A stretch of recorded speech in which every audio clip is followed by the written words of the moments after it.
Hello, welcome to Footy Corner. We're back again. Myself and Daniel. Welcome, sir. Thanks for having me on, Sparks. Yeah, you're welcome anytime, mate.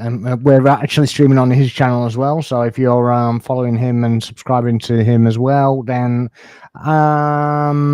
just make sure you're doing the same over on his channel. Let me just try and find a link for your. Trying to find a link for your one. There we go. 1 sec. Let me stick that in there. If this works, I don't know if this one actually works in this chat. There you go. Make sure you're following both there, and I appreciate that. Make sure you're hitting the like and subscribe, and on both channels as well. Appreciate you all. If you're in the chat, please make sure you're any questions, any comments, just stick them in the chat. We'll get to them as soon as we can. It's a bit difficult to see it at times because it's the most minute blue dot that it comes up, but we'll get to it at some point. So there we go. Obviously we were live with Dom, but we get a different perspective from Daniel as well. And what did you make of the performance against Sunderland? Was it what you expected? Pretty much. You have to bear in mind this was our third away game on the trot, with a front line pretty much depleted, having so-called Mikel Merino, defensive DM up top. I kind of expected that start. What surprised me was the second half and how we came out. Whatever Mikel said really got them fired up. And we just looked like a completely different side in that second half. I do think, actually, despite the goal conceded at the death, I think our best performance of the season, that and maybe the first half of Newcastle, it was really, really good. Yeah, but it was really intense, actually, wasn't it? It was a bit different. So. So it was nice to see a bit of intensity after watching the first round. So yeah, for sure. First half, rather. I felt Mikel had possibly said to Merino that he had to kind of be less false niney and more kind of up in the box. And more stretch to play. Yeah. And getting Zubimendi and Eze closer to him. He was doing a lot of Havertz kind of style, wasn't he? Where he was like, well, he's just coming in and doing whatever. So, it was very, very Havertz rather than Gyökeres, if you like. Yeah, for sure. Like there were times in that first half where Merino was kind of where you expect Jurriën Timber to be, in that kind of right back position. And I was like, we really, really needed that outlet in that first half. And it looked like they were trying to readjust to playing with him again.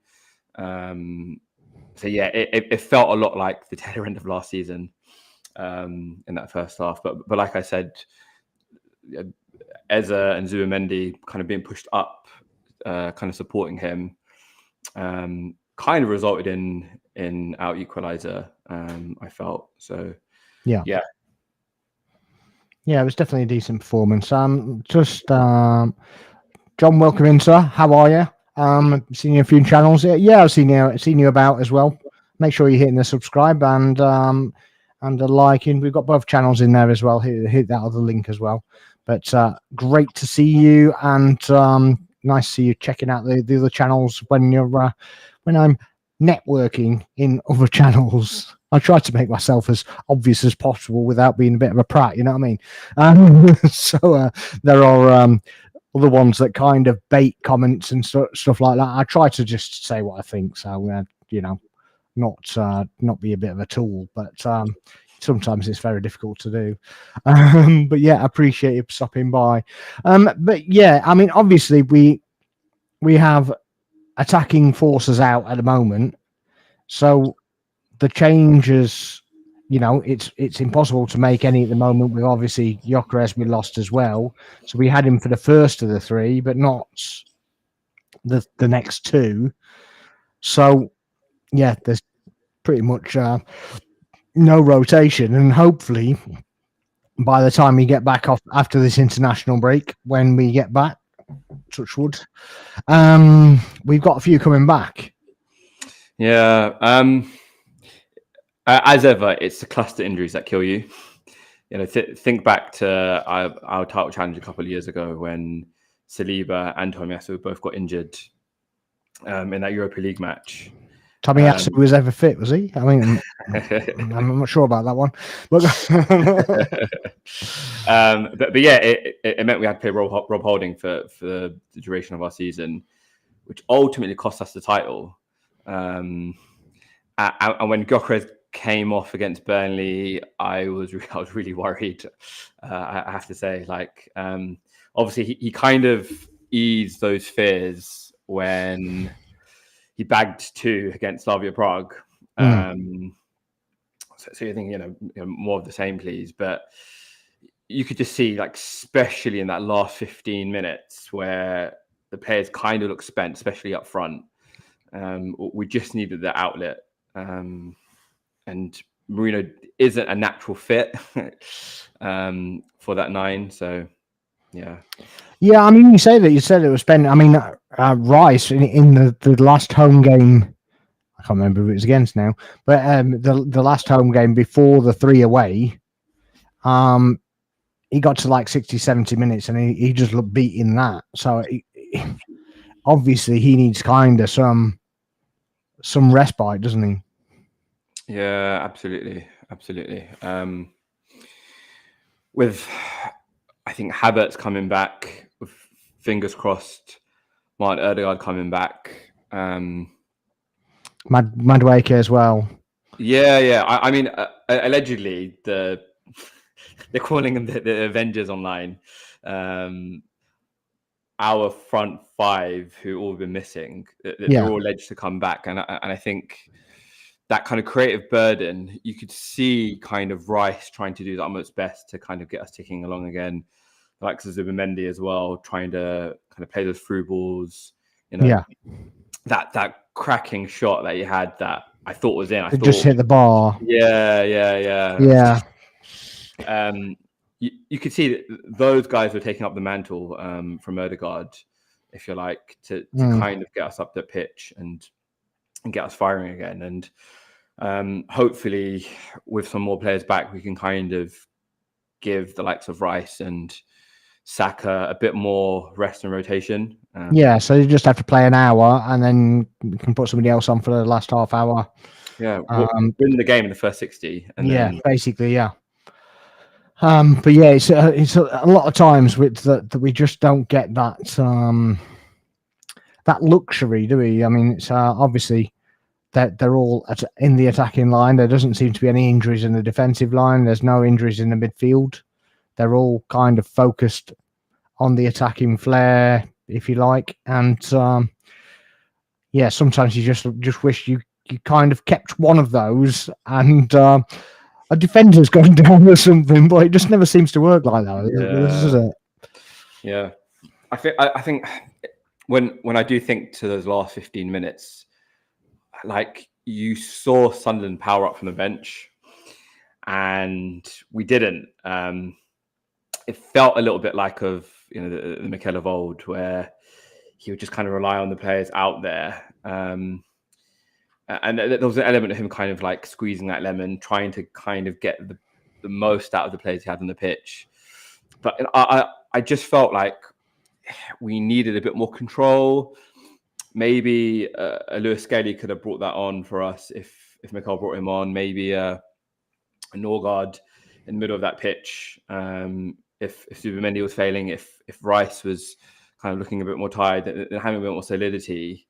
That was my feeling at the time when watching it, and I still think that a good few days out after the event. Yeah, my kind of thing that I basically said yesterday to Dom as well was basically when wasn't really the substitution. It's just when the substitution happened, we just kind of fell a bit deeper, and it just felt like everybody was out on their feet, and automatically, what happened at that point, they just retreated that little bit too much, invited them on a little bit. Maybe didn't give them enough kind of respect from that point of view, and they just went, well, we'll sit back and we'll deal with it. But obviously that didn't happen. But substitution wise, do you think that there was anything particular wrong, or do you think that that's? I know you said that there were potentially you could have brought other players on. But do you think that there was anything particularly wrong, or do you think it was just there's been a bit of outcry and a bit of needing a reason to bash on the manager a bit? And I'm not trying to defend him, by the way. I'm Arsenal, not. I don't care about the manager so much. Sure. So if you look at the stats, up until Bobby's shot, we hadn't actually conceded a shot on goal until like from the moment we had scored. So the plan was working. We just needed to hang on for that extra 3 minutes. And there's a famous Cesc quote, funnily enough, where he spoke about kind of the psyche and the mentality of taking an attacking player off, and what that does if you then put on a defensive-minded player. And you could see it in the players. They automatically retreated. And in defense of Mikel, like, he's probably thinking our kind of superpower, if you like, is defending that box, clearing our box, clearing our lines. Think back to a couple of years ago with Rob Holding, that infamous Rob Holding 5 at the back, when we were going for top 4. Like it has worked for us in the past. Yeah, for sure. And he's worked for us this season. Actually, he's sure. it's not that he hasn't used it. It has worked, but I just think the fatigue factor has just set in that little bit too much, and those 3 away games, the bit of traveling, the whatever. And I'm not trying to make an excuse for anybody. I just think it just generally takes its toll. And I think they were very powerful for the whole game, really, and just tried to stop everything going through the middle. And it just got them fatigued. I just think that they were a bit more fatigued, maybe even than Arteta thought. Yeah, potentially. Again, like just before Raya had made his error, because I'm pointing that down to a Raya mistake more than anything. I do as well, actually. Yeah, I mean, a lot of people are saying Gabriel and he's pulling his shirt and he's doing this, that, and the other. I think you basically trust your centre back there, and you basically leave him there to do his upsetting, whatever he's going to do, and even if he gives a penalty away, it's his fault. You either do that, or if you're that keeper, you take his head off. Absolutely, yeah. Again, he was trying to like relieve pressure. I could see what Raya was thinking. I'm going to catch this. I'm going to relieve the pressure of my defenders that they're absolutely spent right now, rather than punching it out. But absolutely, as soon as he comes out, he has to wipe it out. He has to go in, even if he falls on his head. Yeah, even if it meant punching Gabriel in the head. Yeah, he should have fallen on him, actually. In that situation where he was, he's got his arms out cradling the baby, and you're like, well, you're not doing anything. The funny thing is that movement that he's done there, close up, I reckon he ends up doing, if he's on his line, he just ends up taking that in his arms. Absolutely. Do you think he should have stayed on his line, or do you think it was? I think he should have stayed on his line. Okay. I think either as I said, he's either got to go 2 paces before, and he's got to be going arms first, head first. He's got to be flying through and risking taking Gabriel's head off. And thus play stops anyway, right? Because that's what happens. There's a collision, whatever. You're basically taking the defender out. The defender goes into him. He's not even getting a strike on the ball anyway, because the defender's gone into him. I think it was a bit fortunate the way Robbie got it. But I think that was kind of afforded to him because of what Raya did. And if Raya's back, and even if he's half a yard off his line, and he's retreated, he's got to think about that a whole lot more. So it's either skied or it's wide. And even if it's wide, he's got a good leap on it either way. So I just think one way or another, he's either got to wipe it out or he's literally just got to come back. But then he had a couple of shaky moments anyway, didn't he? Because he was over his near post. He kind of saved the ball and then forgot it, and then was looking around for it, and he's like, "It's right there, Ryan. It's right there. It's right there. Do I need to tell you again? It's just there." And then he goes, "Oh, it's there." Oh, fucking hell! Just giving me a heart attack for nothing. Come on. But yeah, it was. And then obviously, like seconds later, Calafiori and then Dan Ballard breaking our hearts, Helen breaking our hearts with that last minute clearance off the line. Like,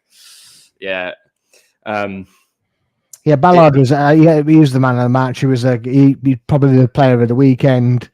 We give him the MVP yesterday, so it was obviously that's.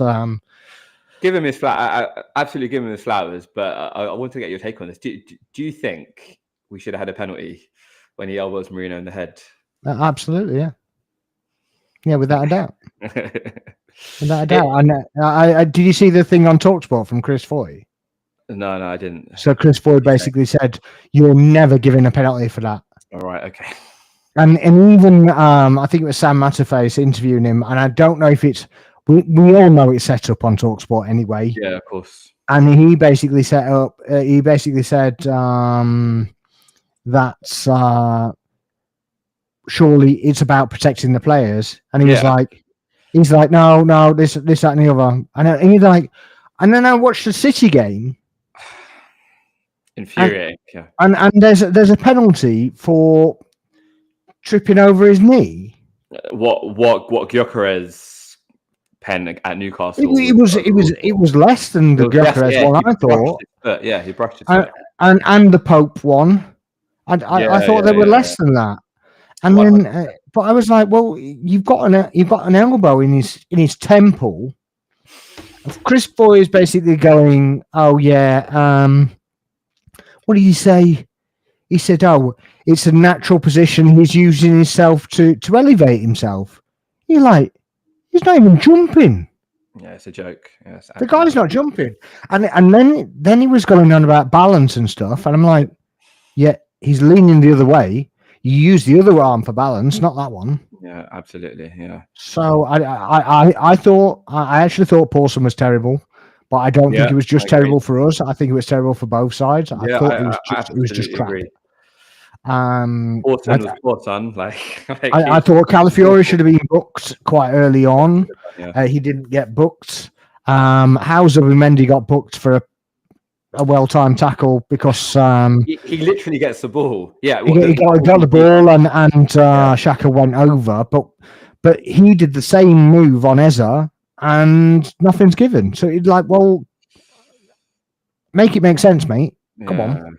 Yeah. And then both sides, that one with I can't remember who it was that was on Eza down the wing, and he basically started grappling him really early on.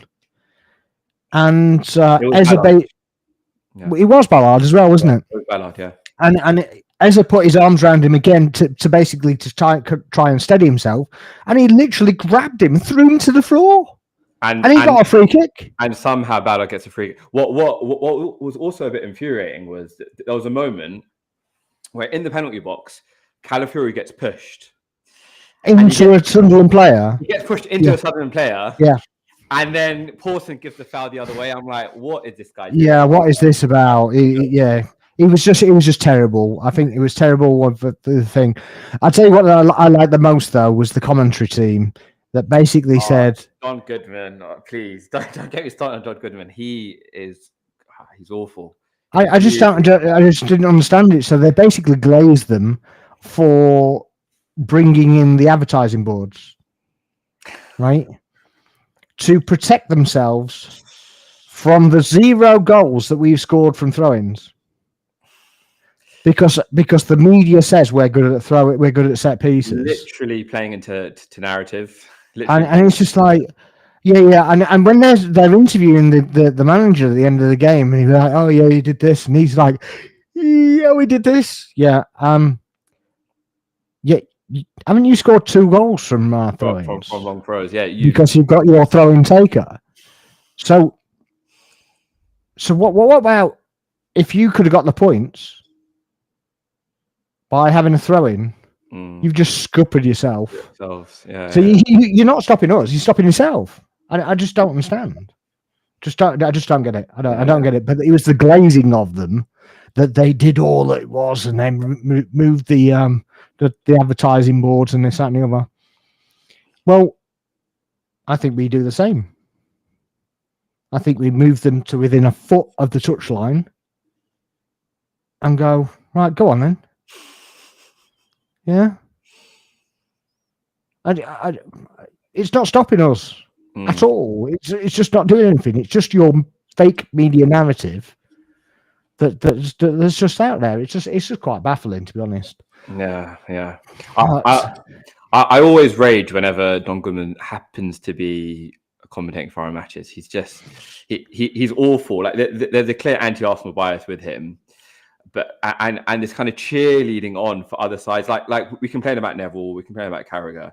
They aren't as bad as Don Goodman. No, I don't think they're necessarily cheerleaders and everything. They're But I know that there are certain ones that are just like, I think as well, Arsenal fans or ex-Arsenal players, I reckon that they're so scared of being positive to Arsenal that they're actually negative. Alan Smith is exactly that player, that guy. But Smith is a bit of an Arsenal legend, right? Like, yeah. No, I'm not saying that at all. I'm just saying that obviously he just has that that kind of persona, doesn't he? That it's just a bit weird. Yeah. But yeah, you can never accuse Keown of that. So I guess the counterbalance, I suppose. Yeah, for sure. He's Martin Keown because he's like a Glazer the other way, isn't he? Yeah. I think that has a lot to do with the broadcasters are on. Like Smith has been like a co-commentator, color commentator, kind of before that the whole explosion of fan media. Yeah. And then, but he's actually a Leicester fan, isn't he? Yeah, he is. Actually, that's a good point. That is. Yeah. So he doesn't want to do too much, I think. Whereas Keown being on TNT, I do think that the producers over at TNT or BT Sport, that they actively encourage that kind of, but you're an ex-Arsenal player, or you're an ex-Man City player, or whatever. Yeah, I think it's very TalkSport-esque, isn't it? It's very that much orientated, and obviously Keown does stuff for TalkSport as well. So good point.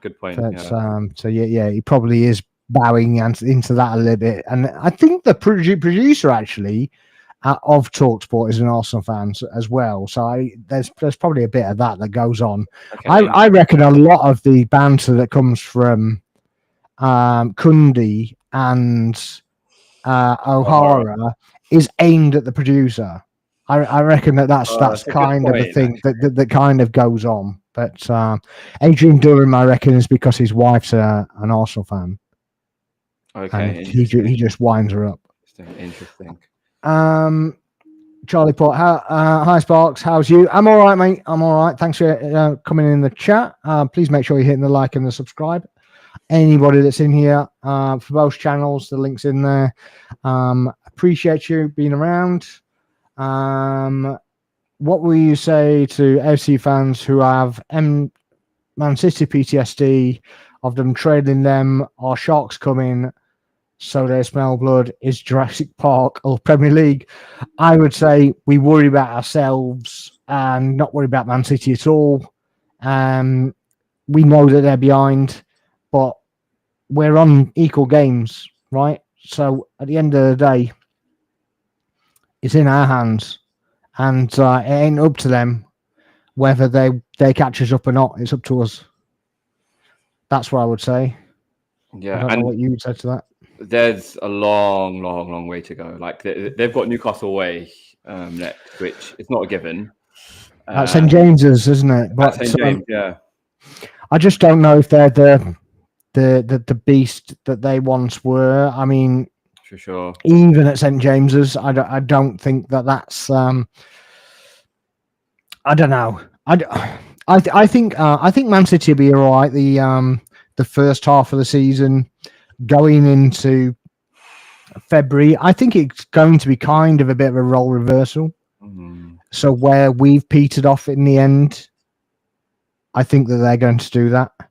But just because it is kind of a transition, a 450 million quid transition, but it is a transition. So many new players, right? That yeah. So I think that I think injuries are going to affect them a lot more. Granted, if we get the focus on injuries again, then that could be a problem. But I think if we get one or two injuries in certain locations, I don't think it's a problem. I think if we have another run where it's 6 attackers out or whatever, or 6 defenders, then there could be big problems. But other than that, I think I don't think it's ours to lose, but it is ours to lose if it makes sense. We are ahead. We just have to keep doing our job and hoping they drop some points on the way and kind of release some pressure. But I mean, I can't lie. Like they play first after the international break. They play on that Saturday. It is a Saturday, isn't it? Yeah. Yeah. And if they're 1 point behind us just before the North London derby, like my heart rate will be pounding. If it normally is before the NLD, but like yeah, even more so. Yeah, absolutely. But I mean, I think Spurs are a bit depleted as well. If we can get even 2, maybe even 3 players back, I think that's that would be good. Obviously, the Spurs team is a bit depleted as well. So yeah, I think Mourani went down as well. So I don't think they've got a striker again. They definitely got Solanke out. Richarlison's still there, I think. Richarlison, yeah, he was training at our ground as well, wasn't he? For the Brazil game. It was hilarious. I have to say. Yeah, he didn't look happy, did he? Top off. Yeah. Only to concede again minutes after. Yeah, he definitely definitely didn't look he didn't look very comfortable there, did he? Bless him. But why do we care? Martin Keown doesn't care. His media persona is nice. Righty is so benevolent. Miles away from Cara and those stupid United pundits. I think Righty and Keown are very similar.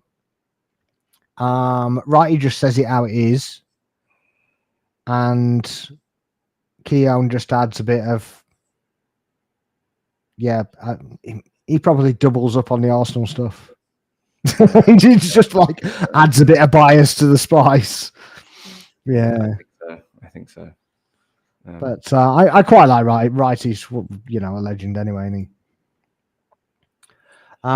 Do you have a particular combo chemistry looking forward to after international break? Mine is Odegaard and Gyökeres. I'm so desperate for them to click. Who's your combo to gel? Go on, then. You go with that one. I agree about the Odegaard and Gyökeres combination. I think I was reading an Athletic article earlier on today about Arsenal trying to kind of play a lot more of the through balls to try and play through his strengths. We're top of the through balls, actually. Yeah. We only go for corners, but we're top of the through balls. So I think that makes sense. Yeah, of course. And as well, like that kind of that right hand pod, kind of as a trio. If you think back to that 23-24 season of Havertz, Saka, and Odegaard, I'm looking forward to the three of them just combining again. It's a kind of a weird kind of roles reverse situation where, last season people were complaining about our left-hand side not being that good. I think this season our left-hand side has been a lot more stronger than our right in a lot of ways. Saka hasn't really been firing on all cylinders for me. Obviously, he has been injured, and there was an illness as well during that Palace match. And again, there's a lot of chop and change there without Odegaard being there. And that combination of Eze and Saka and them kind of knowing each other's game just hadn't clicked yet, I didn't think. So the three of them as well, Havertz, Saka and Odegaard, coming back together to kind of bring back those days from the 23-24 season, I'm also looking forward to. Yeah, I mean, look, Havertz is there to give Gyökeres a bit of a rest. But I also think that he can be used to springboard Odegaard back in. I also think he can be used to play Eze actually on the left, where he was actually brought in to do. Basically, I think that Trossard has been used more purely because he's very similar to Eze. So I think that that's the role that Ez is going to slip into, and I wouldn't be surprised if Leo goes in the summer, and he comes into that, and we get another left winger. So it's a bit more of a developed kind of position. So I think that there's probably going to be somebody that can play a winger or an inside forward instead of one or the other. Yeah, and that would push then Eze further in field, and then we'd essentially play with 2 8s. Mm-hmm. I see that as well. I think that's probably what's going to happen, and then obviously you can do certain maneuvers basically to suit what your opposition is doing, and I think that's the plan, or that was the plan until everybody got injured. So and I just think that I don't think we will carry on with a bloated squad. I think it would for this season and maybe next season, and then they'll look to slim it down and bring like academy players through. I think there's probably been a few stop gaps brought in to kind of fill holes for when actual youth players are ready, because as good as Lewis Skelly was last season, there were insecurities at the back, probably due to him being so inexperienced. Yeah, sure. Not being his position, and like you said earlier, actually, I would kind of liked Lewis Skelly to come on purely so he could invert into the midfield, so that it wasn't actually a 5-back; it was more like a 4-3. That's a good point, yeah.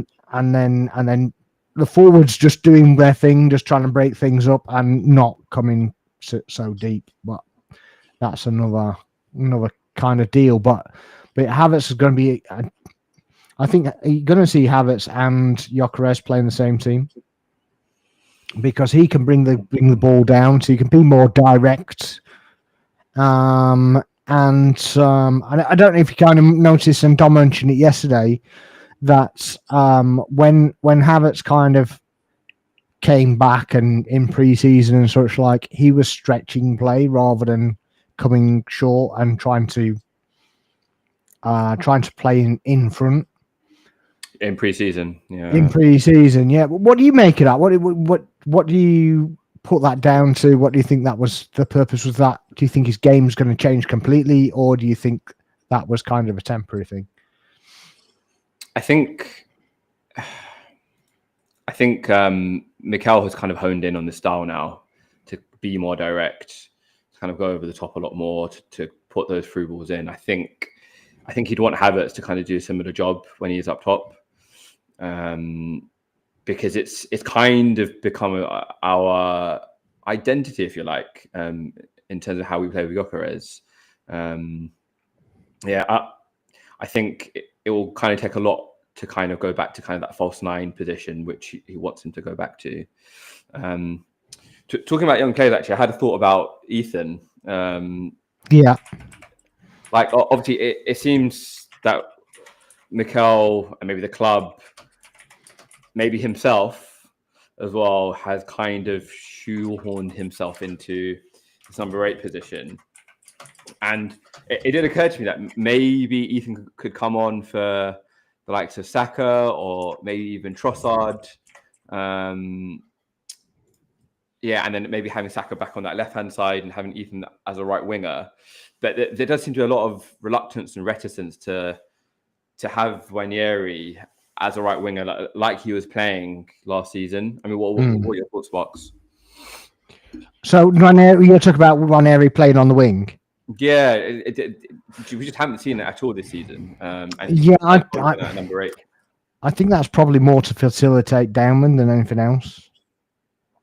I think it's basically it's a protection thing, and I don't think he feels he needs protection anymore. He's there for a bit of rotation, so they generally start players out on the wing when they just need that little level of protection. It's not quite so dangerous, is it? You've normally got a fullback that can kind of protect you. You've got another midfielder, whether that's Saliba this year. You've got you've got a bit of a safety net. So I think he's been tailored for the midfield role, the 8 to 10 role. But the opportunity just hasn't arisen that he felt that he was comfortable to do it, I think. So I think it's more of that, really. And I also don't think that that he's been fully fit. Ranieri? Yeah, I think that there's been something. He's either been told to bulk up, and he'll get more game time, or that he's carrying something very slightly. That's my thought. I don't have any evidence of that. He just looks to the way he walks sometimes. I just think that he's just not looked altogether comfortable. What we got here? Why Sparks? Please explain why you feel Eze is suited on the wing. Why not play him centrally as a floating 10, inside forward, or as a second striker? Well, I was talking about an inside forward, so basically not a left winger and not on the wing, but not in the 10. So basically doing the role that Trossard does, where he doesn't get chalk on his boots, and then he can float. So he can go out to the wing or he can come into the box. So it's basically doing the same role. But I think that if you get a designated winger from there, whether it be a Martinelli, whether it be whoever it is, I think that then you push him into the left 8, left 10, whatever it is, and then he duplicates the attack with an Ødegaard. I think that's what the aim is, but obviously Ødegaard hasn't been fit. He's been out for 11 games this season, so he hasn't had the opportunity to try it. So I think that what's actually happening is he's taking the Ødegaard role. We're not as targeted to the right-hand side like we were because he's naturally left-sided. So you put Ødegaard in there that naturally drifts right. Saka is on the right. You've got Eze that naturally drifts left. You've got Gyökeres naturally drifts left, and you've got a winger. So you've got 3 on the overload on that side, and you've got 2 on the overload on the other side, and then you've got Timber and Calafiori coming up to kind of beef it up and suffocate. I think that's what the plan is. But I know not. I'm not in the know. That's just what I foresee. So but yeah. So Charles said Mikel's winger always holds width. Eze can't do that. This is targets like Semenyo, Yildiz, and Leao. Yeah. I get that. I'm not saying that. I'm saying as a fix, right? For a right now fix this season, right? Because we don't have a winger. That's all I'm saying. I'm not saying for a full term effect.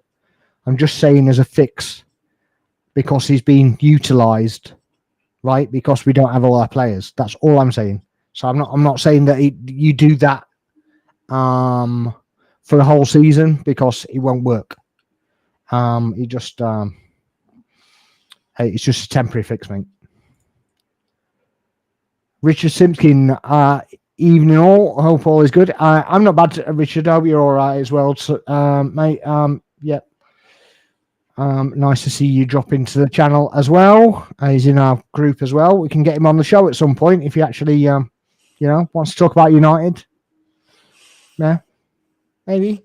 They're doing all right at the moment, aren't they? So they're doing all right. I mean, I don't take it away from United, to be honest, because they've been on a journey. I mean, they're still on a journey. They're not out of the woods yet.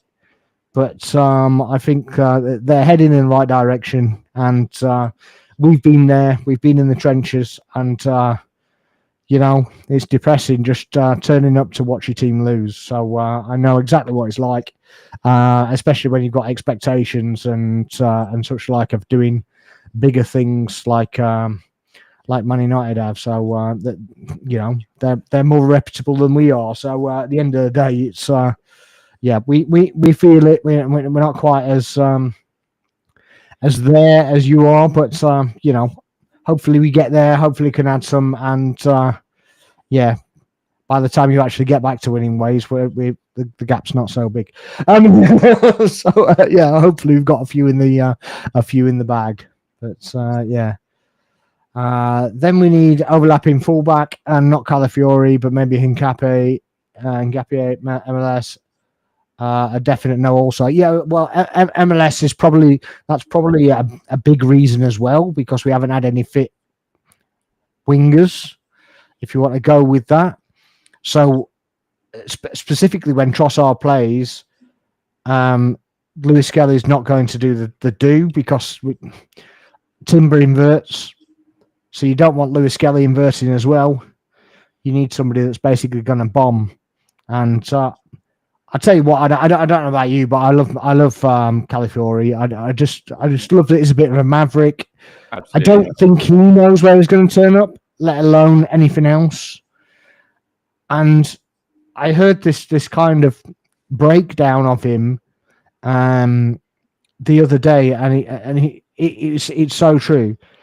He is the least Italian that you've ever seen in your life. Yeah. Really well put, actually. Really well put. Yeah. They're normally so resolute, so stuck to regimented kind of positional set, and they just don't move. That guy is completely the opposite. He just literally just shows up anywhere. He could be a striker. He could be a blooming winger. He can be a cam. He can be whatever. But wherever he ends up, that guy busts a gut to get back every single time. So I love him. I don't know what you kind of think about that kind of breakdown of him. Yeah, I think Calafiori arguably is one of our players of the season so far. Like he's really kind of made, as I was kind of saying earlier about our left side being a lot more potent. I think he is been one of the sole reasons for that in a lot of ways. His overlapping, his underlapping, his shots from outside the box. It's just a shame, like the header that led to the Ballard clearance didn't just get a nick. Didn't nestle. Didn't nestle. A slight nick off someone. Because I feel like he hadn't gotten the flowers that he deserves. I have no idea how Ballard stopped that either, because he just literally just blew himself on the floor, didn't he? He just kind of just went, ugh, and it was just the right thing to do. It was like crazy. It was hell to leather. Like this ball's not going in the net, but by any means necessary. But he wasn't even looking at the ball, I don't think. But he just literally made himself a bit bigger and just blocked it. So I mean, fair play to him, but I don't think he knew much about it, to be honest. Thinking about that Man City Liverpool match, like two of their goals were deflections off into the back of the net. Haaland's header ricocheted off Konate's shoulder. Even Bobby's goal kind of took a slight nick off Gabriel's head. He did. Yeah. Well, we had so many clean shots on Saturday. Yeah. It was just like. I just don't think it was our day, was it? It was just right? Yeah, it was just one of those shot to kind of get a nick off someone to end up in the back of the net. I mean, it's just one of those. But another day it could have been 4. Absolutely, and probably should have been, really, with what the effort we were putting in and whatever. And it just so happened that when we made that sub, we kind of just retreated that little bit, and it just wasn't pretty. But we got accused of time wasting that game as well. I don't really know where that came from. There were people online going, "Oh, you're just time wasting and this, that, and the other, and you're trying to do this, that, and the other." And you're like, I don't know what game you're watching, but we certainly weren't doing that. So Marino gets an elbow to the head. There's 7 minutes added on in the first half. Timber had a bandage on him. Timber was bandaged up. Yeah. It's crazy. Got yellow card for a foul that wasn't a foul. Yeah. When 2 seconds earlier there was an actual foul, and it was just like, well, you ain't getting a set piece, mate. I ain't giving you that. That's all that was about. Yeah, literally. Yeah. So that's in a potent position. If we bring it back 20 yards, maybe you can have it. Other than that, you're not having it. Sure. In fact, if that ball, if that foul was where Zubimendi's was, we might have got that free kick. But it turned out that was like for their goal, wasn't it? So exactly. Yeah. Charles says Sparks follow his national team games. I do follow his games in Italy. To be honest, there are 3 or 4 players in the Italian team that actually make international football worth watching. And I actually watch the Italian team a bit more than England at the moment, because I love watching Calafiori. Yeah. And obviously we're not getting Lewis Skelly in there, and I hate to see our other players getting injured. I'm not watching what Rice getting injured. Thank you very much. I'd rather not watch it and then go, we survived another one. Thank you very much. But yeah. Khalid said we had them on the ropes and so many attackers out. Yeah, I just think we had plenty of opportunities, and I think that another day that they just wouldn't have got to them. I think that they just fell a bit lucky to save them, and they got 2 chances and scored them. It was their night. I do agree with that. We've gone through that. I think Raya was probably responsible. I think Daniel said the same. Whether he just plows straight through him or just goes back to the touchline, I think either one, even with the little deflection off Gabriel, I think he just saves it. I don't think it's anything Richard says, interested in your thoughts on potentially your young talent going on loan out on loan this January. Tuchel says, this is the fake media narrative. Tuchel says Lewis Skelly needs minutes when he needs minutes to help him develop. These guys are the next big thing. Just seems bizarre they're not getting any game time. It's pressure, mate. I think it's just pressure. At the end of the day, City can play more of their youth players because they've won titles, and I think it's now got to a point, and Arteta said as much. The phases are gone. It's now to put up or shut up, meaning either it works or it doesn't, and if it doesn't, then he loses his job, doesn't he? So. If you think back to when Foden was just breaking through into that City side, there were similar kind of media narratives over. Yeah, that's true. Well. It was like, why isn't Pep paying Foden? He's a young British English. But the difference with that though is that they won trophies with certain things. So he's so at least if he costs them, it's not the first one. Or the only one, or whatever. So I mean, it's like now they've got so many guys coming through that that they can take the pick and then they can blood them in and do whatever. People forget like Lewis Skelly and Ranieri are both only 18, 19. 18, 19. Like they should be playing under 21 football. With all due respect to them, they're too good to be playing under 21 football, but that's kind of the stage that they're at. The fact they've had kind of an overexposure to being played already. Well, this is the other thing that everybody says Saka's overplayed. He's going to you're going to burn him out. You're going to do this, that, and the other. And then on the other hand, it's like, well, you're not going to get picked for England because you're not playing for your club, right? Okay, fine. Call him up to the under 21s then. Yeah. Because that's your answer. Exactly. Play in the under 21s. Exactly. As in not our under 21s, England under 21s. And prove a point that way. But I don't like all this. I was kind of a bit of an advocate of Tuchel, but he's kind of rubbing me up the wrong way, to be honest. Because I don't think he should be demanding that anyway. He should just go, well, you're not picked. And that's it. Yeah. It's not up. It's not up to the narrative. It's not up to him to create narratives around whatever. And now you've got Sky making up false stories where he's going to get sold or he's going to get loaned out or he's going to get this, that, and the other. I don't think he needs to be. The amount of minutes that he played last season and Ranieri was more than any 17, 18-year-old would ever play.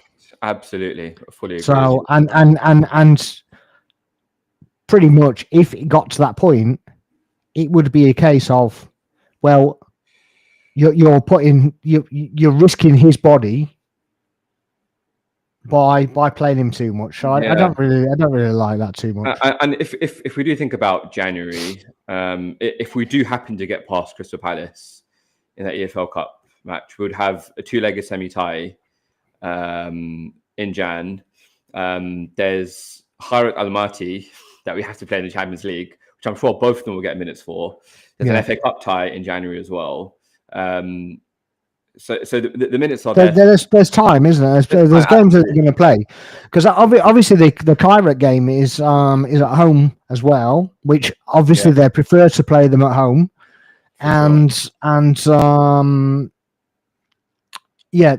the job essentially should be done by then. Fingers crossed. I'm not trying to be arrogant about that. I mean, we're second in the group now. We've got to play Bruges, Inter, Bayern, and Khairat. And if we don't pick up 4 points from that, then there's something wrong, in my opinion. So, I mean, Khairat in its own should be 3 points. For sure. And I get other teams have struggled, but they've struggled there when they've done all the travelling. Yeah, we don't have to travel. We're at home, so we should use that, and we should be just picking up 3 points. So I mean, we should be at the stage with it being the last game that we can pretty much rotate the whole squad and still pick up a win. For sure. That should be the theory. So yeah. I don't really think it's bizarre they're not getting game time, to be honest. I think that's what it is. I think the pressure's so high now to get over the line that he's just going with the most trustworthy players. And when they did it last season, it was more out of necessity than anything else. So that would be my take on that. Charles says, does Raya worry you guys? Beginning of Atletico match. This match, his Brentford CV show many times. If he's so great as fans big him up to be, why De La Fuente always prefers Unai Simon? I think it's just a reliability thing. I don't just think it's better the devil you know. He hasn't put him in, has he? He doesn't worry. To answer the question, he doesn't worry me. There's a real synergy with that back four and Raya. He is so comfortable sometimes at playing out from the back that one time out of maybe 10 he's going to get caught out. You think back to that North London derby a couple of years ago where he played it straight to a Spurs player. Again, that Atletico match again, he was almost trying to do too much there. But yeah, he doesn't worry me. Like, part of the reason why we've gone on this kind of awesome clean sheet record is because Raya has been so proactive in coming off his line, smothering crosses. I mean, he's adapted in his game as well. So he doesn't normally play like that. So he's basically changed into an Ediston type of player. So it's obviously as well. It's just a different game for him. So he's adapting as well. So but I don't think it worries me either. It's just The second question: if you're so great as fans big him up, why does De La Fuente always pray for Unai Simon? In national clubs and national teams, there's always a hierarchy of players. We saw it with England, right? Well, this is the thing with Pickford, wasn't it? Yeah, exactly. So Pickford, Ramsdale, they're all going to be in competition for it. Yeah, like for me, Pope is arguably just as good as Pickford, but it's a terrible distribution, though. His distribution is awful. Yeah, for sure. And that's why Ramsdale was going up the pecking order, was because Pope just literally just couldn't play a ball out. But this is it. Ramsdale didn't get ahead of Pickford for that reason, because there's this hierarchy within the national setup. I mean, I don't think that Raya would worry seeing his name in comparison to those keepers. I really don't. I don't think he'd. I don't think he'd be upset, would he? For sure. If you go, well, Raya is like Lehmann or Oliver Kahn, and I get that they're erratic at moments, and one maybe cost us a Champions League. Though I do think the ref was a bit trigger happy on that one as well. To be honest, I really think that he should have just let the goal stand and kept him on the pitch. But he made it about him a bit. Aldrin Sparks, Aldrin. Yeah, not as bad as the Van Persie one though. Yeah, for sure. We were looking at John Garcia in somewhere. We were as well. Yeah, I mean, that would have been another situation where it's Ramsdale Raya situation all over again, and I think maybe they ducked out of it because they didn't want to repeat of the same thing. Certainly not that, and also just from a purely business standpoint, John Garcia would have cost 25 to 30 mil, Kepa 5 mil as backup. Like it just made sense. Like we had other business to attend to. in that window rather than playing the goalkeeper situation again. Yeah, I actually think that that United could have done worse than getting Kepa. To be honest, at that time, for £5 million, I think that they could have done that. And I get that they went in a different direction, but yeah, I think that they could have done much worse. They were clearly desperate to get Yeah. Martinez, to get Emmy. But I actually think Kepa's a bit more reliable than Martinez anyway. Yeah, I can't say he doesn't have an ego, but I don't think he has the ego of Emmy Martinez. So yeah, I just think that's a bit of an issue. I'm more concerned about the lack of opportunity for England players. We win all these youth competitions and no progression in first team due to money, which rules the country. Look at Italy, Spain, Germany. They blood in the young youth players. This isn't just an Arsenal related. It's all the club. Yeah, I agree with that, Richard. But we're already qualified. So why is it that the players that he relied on before just don't automatically get a call up? Because he doesn't need somebody to do anything any different. He just needs the players that he's had in there to get the progression where it is now to continue doing it. So I don't understand why he needs to be playing for his club, and he could actually progress that development into his club, because he could say, well, all right, we're going to play you, and because you're not playing, I'm going to play you for the full 90 minutes on each one, or 70 minutes, for example, right? So somebody else gets a shot, and then he reverses it in the other game, right? But he performs that well that when he gets home, Arteta has no choice but to pick him. And it can work both ways. So the stubborn approach with international managers, I don't think it works so much. I think it's a double-edged sword, and he could think outside the box and just go, yeah, I'm just going to play him anyway. And he wasn't at any point said,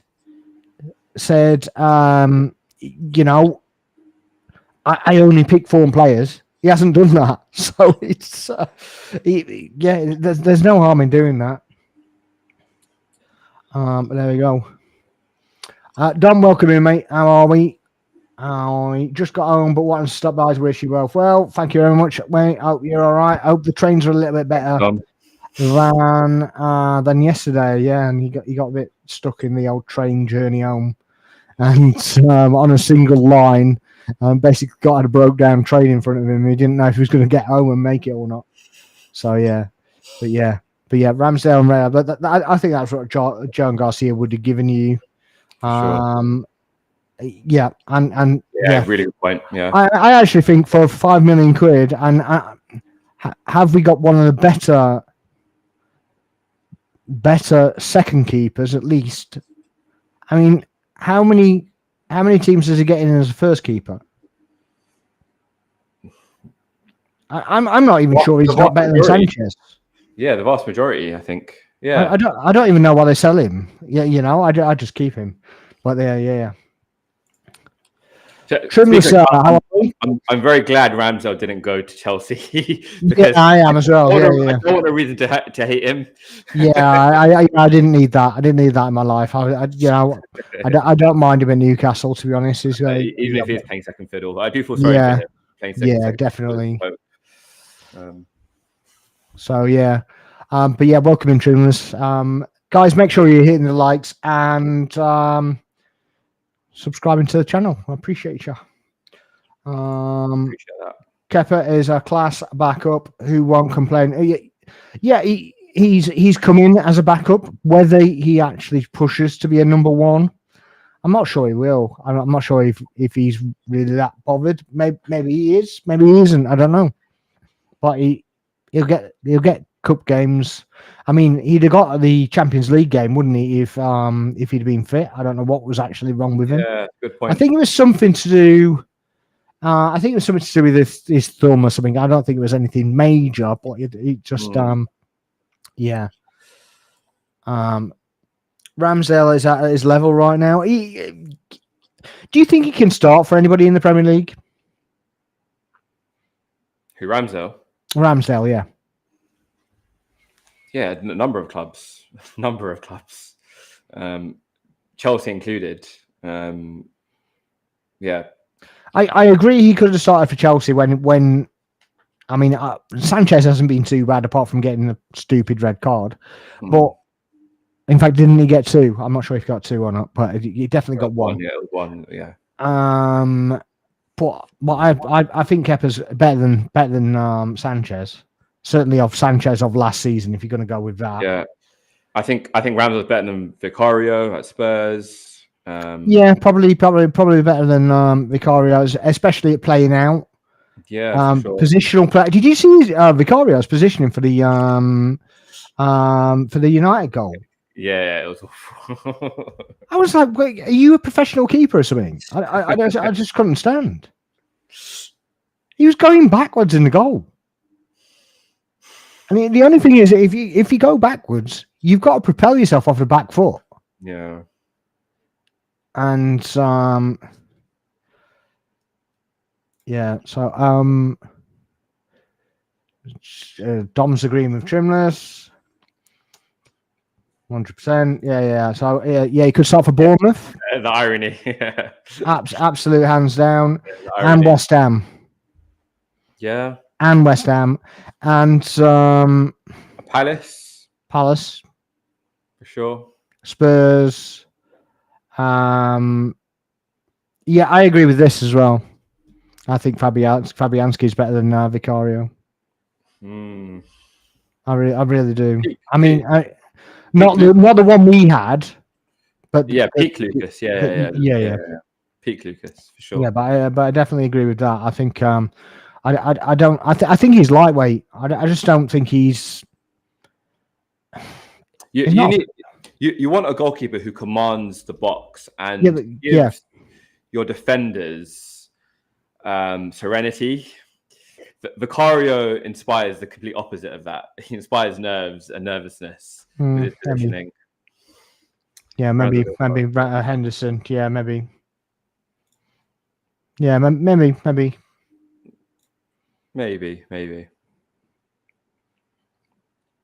It begs the question why you let Henderson go then, doesn't it? Really? Yeah, it's a good point.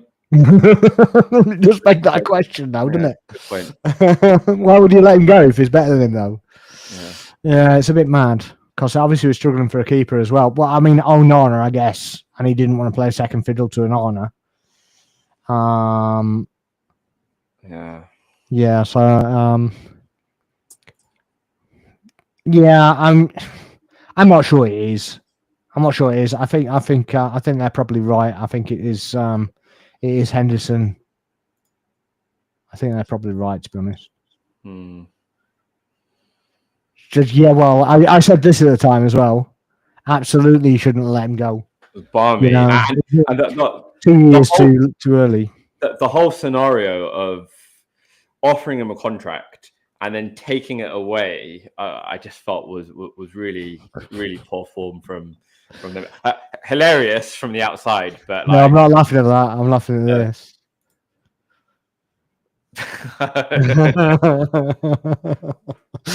Distracted by a pigeon. Yeah. He's like, go, want to take him home. What's he doing? Stop watching the pigeon. Watch the pitch. Yeah, Southampton games, both home and away, still gives me a bit of PTSD. Yeah, I mean, yeah.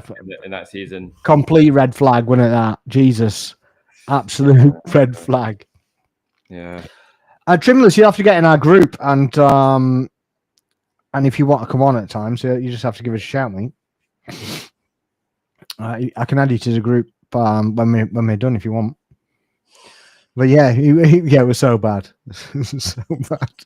And then he does an interview where he goes, I can't concentrate. And then he's going, you can just imagine the directors of Arsenal watching the interview, going, "What? Yeah. We've got this guy in goal, mate. We just offered him a new deal. Yeah. We need to get this guy out. I need to wind up opposition fans to stay alert. Yeah, but yeah, it's yeah. I'll add you to the group after, mate. Send me your what's your Twitter, man? Send me your Twitter, Trimless. But yeah. So when we come back from the international break, then we suppose. I mean, Ødegaard, right? He's gone to international duty as a non-footballing role. What do you make of that?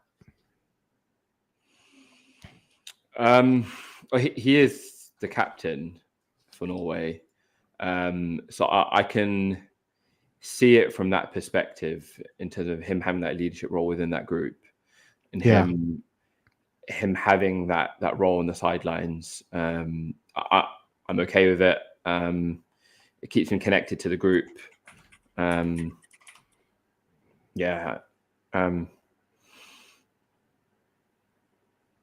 Sorry.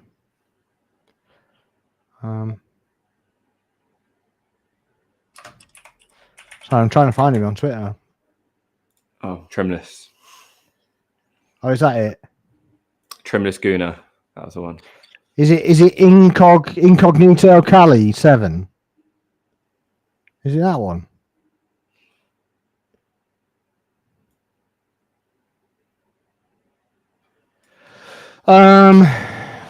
Yeah. So I just think it's a bit weird that he and Don was saying actually it was a bit more weird than I was making it, to be honest.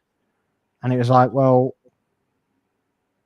yeah, it is a bit odd. But yeah, it's okay. Yeah, I got you then. I got you. Yeah, that's what I got. But yeah, I just think it's a bit weird that he's actually going there just an footballing role. But yeah, so he's going there. I think if he wasn't captain, I think it is because they can actually qualify, can't they? Yeah. And if they actually get through, then he just wants to be with the group, I guess. Yeah, for sure. But do you reckon he's that close if he's joining up with the international squad for non-footballing reasons? Do you think he's just going to take a training regime with him, or what? Well, again, he was rumored to be back for the Spurs match. Yeah. I think when he did his knee at West Ham, it was an international break soon after that, and he went away with them anyway at that point as well, in that kind of non-playing role. So yeah. I would imagine Arteta would want him back at Colney or sober earlier, though. Yeah. But especially if there's going to be if rumours are to have a behind the closed doors match for Jesus during this period. So. Okay, cool. One sec. Richard's got an interesting comment. I'll catch up with that in a second. You can log into the thing, and you can actually, do this crap at the same time, rather than both of us just doing that. But there you go. You are in. Okay. So Richard says, explain this though. We let one of the best keepers in Premier League history leave for free and then spend £50 million on a bloke who had 3 decent games for Inter Milan. Best thing Onana did was sniff cocaine off the back of an Amsterdam. Okay. One of the best people in Premier League history leave for free and then spend 50 on a bloke who had 3 decent games for Inter Milan. Best thing Onana did was it's a bit rough on Onana. He looked okay at Ajax before Inter bought him. Finally, I thought we were linked with him. I remember Charles Watts back then, like 5 years ago, had a story that we were interested in Onana. But yeah, what a calamity of a keeper. Yeah, to think that Man City won that Champions League in 22 with Onana and Lukaku up top as the team they were facing. But Yeah, I mean, when he came in, it was like, oh, he's second best keeper in the world, wasn't it, at the time? All the Man United fans were singing his praises, and we're like, what's coming here? You know, because I didn't know that much about him, to be honest. I'd seen a couple of games, but I wasn't fully versed with him and whatever. But it's just like, yeah, why haven't I seen anything of this guy? And then we saw him. On our estimation, the fact we didn't know anything about it was kind of confirmed as to why, because I don't know if I should say that. You know the film White Men Can't Jump? No, I haven't seen it. Go on. Yeah, I haven't seen it. Right. Okay. So it's all about basketball players and how white men can't dunk. Right. Yeah. Is that a role reversal of that? Right. Because there was him. Who's the Chelsea one that was good for one season? What's his name? What's his name? The Chelsea keeper. It literally lasted 1 year, and then anyway, you get my point. They've had so many player sparks. Like I know, but he was. No. It was not like that, but very similar to an honor, if you know what I'm saying. Just unbelievable that he just can't. He's not a goalkeeper. He's just not a goalkeeper. And how the hell he got away with men? And then when you think that he's like, he's then not getting in the lineup for a youth keeper. Mendy, that's it. That was it. Mendy. Oh, Mendy. Yeah. Well, thanks, Khalid. Gotcha. Similar sort of profile, right? Very bouncy, very aggressively going for everything. Doesn't matter if you don't take the ball at all. You just keep going. I always remember that one. I can't actually remember who it was against, but he literally ran out, and I can see Mendy doing the same thing. Literally ran out with a punch like going. I'm like, ball's gone, mate. Ball's long gone. Or the other one was like, oh, the striker can see you coming, and it's just dipped inside a little bit, just gone. Yeah. Now I've got an empty goal. Thank you very much. But yeah, absolute mad. Yeah. What else you got? Yeah. So Richard said that first as well. So yeah, Richard said Mendy as well. Tottenham, Bayern, Chelsea game predictions. What we're feeling. Right, for our games, obviously. Okay, got that. So the Spurs game prediction for the Spurs game. 2-0 Arsenal. But bearing in mind we're doing this blind, we don't know if those players are actually back. So whether they're back or not, so we're going with today's squad, no new players. Let's go with that. Yeah. Regardless, I still think 2-0. So you're also going with a 2-0. I would. I'll say the same. To be honest, I still think I'm fine with a 2-0. The Bayern game. Firstly, before we do that, do we fully rotate for the Bayern game if we can, or what do we do? This is Bayern Munich. These are the games that the first 11 are chomping at the bits to play at. Despite Chelsea being huge, the following It's weekend. away at Chelsea, by the way. Yeah, I know, but we're in London, so it's not like we have to travel far. It's there's going to be if there's going to be any rotation, it's going to be light rotation, like maybe a Hincapié coming in for Calafiori or a Lewis Skelly, but the big hitters are going to be there. Saka will play, Saliba will play, Gabriel will play. And certainly right. It's one of the biggest games of the season, and these players have earned the right to play in that match. I mean, arguably, that's probably our biggest game of the group stage, isn't it? That's the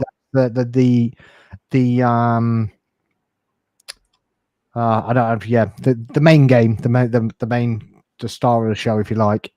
I kind of agree. I think there'll be some minor changes, but I don't think there'll be anything drastic. At all. So So what scoreline are you going for with some rotation then in the Bayern game? They look kind of just as formidable as us. I know they drew on the weekend as well. I'm going to go for a 1-1. It doesn't pleasure me to say that, but yeah, I think a 1-1. I was going to say 2-2, so I'd go for a draw as well. I'd be perfectly happy with the draw as well. By the way, sure. I'm not problem at all. So even at home, I'm more than happy. I'd be happy with a win to obviously prove that we can do it. But we did that with PSG last season, and it didn't make any difference. So, although I do think that that we were at a disadvantage where we shouldn't have been last season. I think we should have got the away game first, and the home game should have been the last one. And I think under those circumstances, I actually think that we might have done a bit differently. We might have gone through, And I think that because they'd have been more cagey at home. Yeah. Not wanting to run away with it, do whatever, and then it might have played into our hands a bit. And I know that's hypothesizing, but I do think that that's the way it works now. Is the way it should have worked in the first place. There shouldn't have been a draw for home and away. If you finish first, you should be you should get the optimum way round. Yeah. If you finished 8th, and you should carry that number all the way through to the semi-final. Obviously, the final's the final, so it's redundant by that point. But I do think that was a mistake from UEFA last season, and I don't think that's it's not going to happen again unless they change the rules again. But I think it was a bit of a power trip their way, which things normally are, aren't they? Yeah, for sure. But there you go. Chelsea sorry. The Chelsea game. I reckon 2-1 Arsenal. Yeah. Yeah, I think the same. So we're actually on the same page. I just got a 2-2 draw rather than a 1-1 draw. I think we get maximum points from that. So I just hope we get through like that bit of a mini surge, because I think that it might be that City kind of drop a few points on that kind of escape. Even if they draw with Newcastle, I think that might happen. I'm not too confident about Newcastle, to be honest. Soon, they haven't been the best of form, but St James Park is a tough place. No, awful form, really. And then Fulham away after they have Leeds, I think. So that's a tough place to go to. Craven Cottage is a tough place to go to. I'm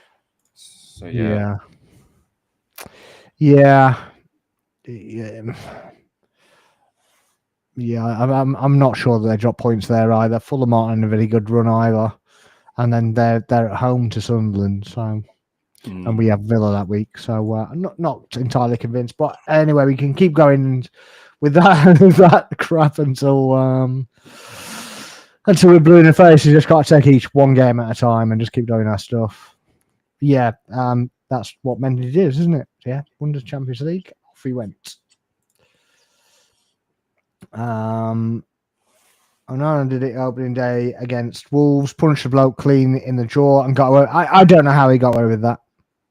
I really don't know how he got away with that. It's it should be a red card for me. That it's absolutely crazy. It's kind of this unwritten rule in football that you can punch someone in the head, or as Ballard did, elbow somebody in the head, elbow someone in the temple, and absolutely get away with it.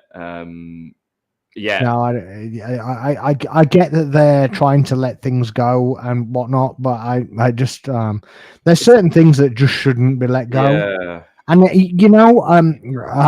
handball or whatever, they kind of make something up with the handball rule, and yet you can smack somebody in the head with an elbow. So it's just mental. Chelsea signed up for some awful keepers. I don't think Kepa's bad, and Petrovic is a bit there. Yeah, absolutely. Sanchez, I mean, he's been all right this season, apart from his wild red card. But yeah, I think Kepa's probably the best of a bad bunch anyway, to be honest. And I think Mendy was like a bit of a one-season wonder for them. So Kepa actually decent now. Will Gabriel get another man of match against Spurs? I would have thought so. I hope so. I'm praying and crossing everything that he comes out from Brazil unscathed and has some reduced minutes, because if anyone needs a bit of a rest, he does. Yeah, I think he does need a rest. I think there's a lot of players that do need a bit of a rest, but I also think that international duty is a bit of a rest anyway, because they play 2 games in 2 weeks, whereas in the Premier League they're playing 4, so it is a rest anyway, and it. As much as they're on international duty, they're doing training schedules and whatever, they won't be as heated as the Premier League ones anyway.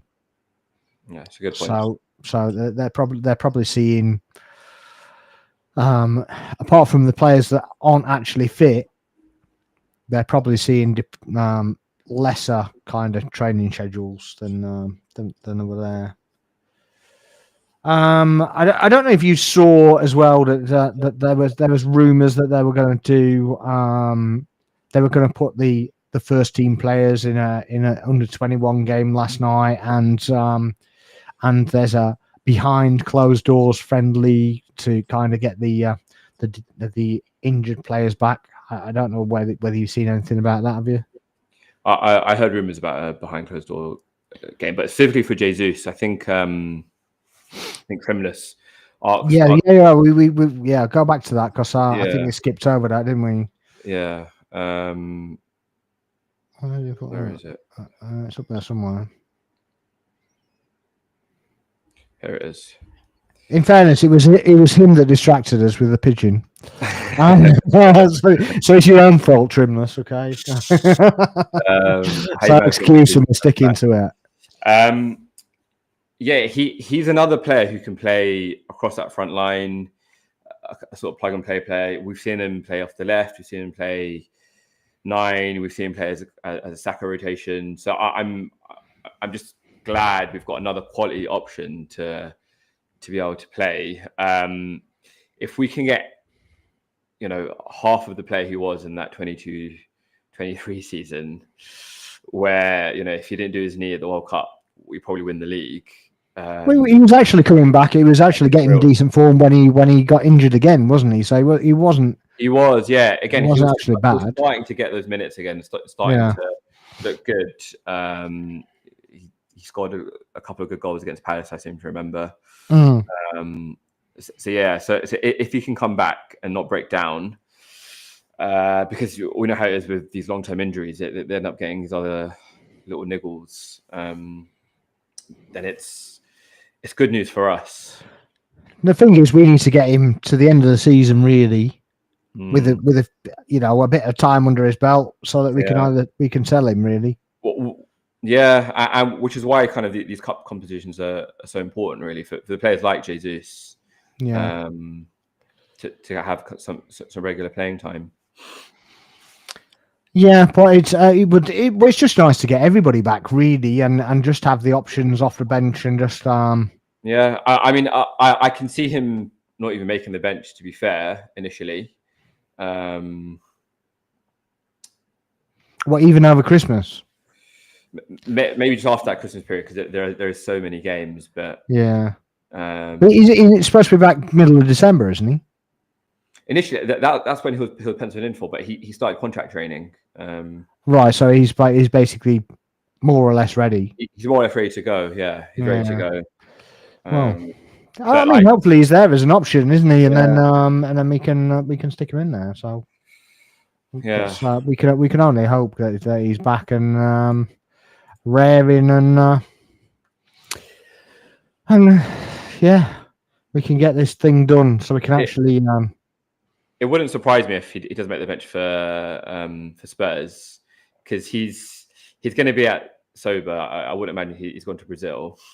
I don't think No, he won't go there. Yeah. Well, he might. The only reason he might go there is because of the temperature. Yeah, true. A bit warm weather training. Maybe, but Brazil are over here anyway, aren't they? They're training on their ground. So they're playing their. Is it a friendly on Saturday? I think it is a friendly, and then they've got they've got another one. I think a little bit later. So I'm not sure where that is, to be honest. So unless it's in Brazil, I don't suspect they'll go. But maybe he will. I don't know. I don't know.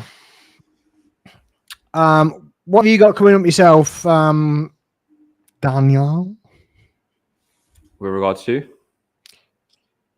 Say again? What have I got coming up?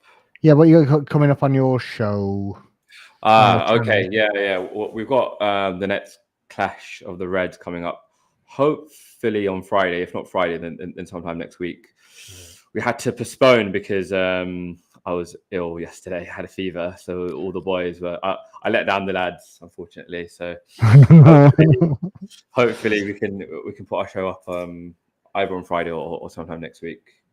Didn't they do it without you then? After No, well, they wanted the Arsenal perspective, so okay. So I was like, okay, fine. Okay, fair enough. Indeed. Right. Well, I think we've kind of covered everything for today. So yeah, we're probably going to do another one with Dom tomorrow if he's around. I don't know if you're around, but I don't think so. Yeah. But hopefully I can drop into the chat if you guys. Yeah. Obviously, it's always good to have people in there. But yeah, I appreciate you jumping on today. Yeah, thanks for having me on, Box. It's been a welcome anytime, sir. Anytime at all. You know that. We are looking for more people. So if you you're a fan of any Premier League club, really, just give us a shout. Drop us a comment in the comment section below, and we'll drop you a message back and see if we can get you involved as well. So yeah, we're always looking for more people. So if that's you, please make sure you're dropping a message in there. If you're just watching and you're seeing this on replay, please make sure you're hitting the like, subscribing, sharing it out, dropping in comments, and we'll get back to that as well. In the meantime, I'm Spox. This has been 40 Corner, and we'll see you next time. Good night. Thank you very much.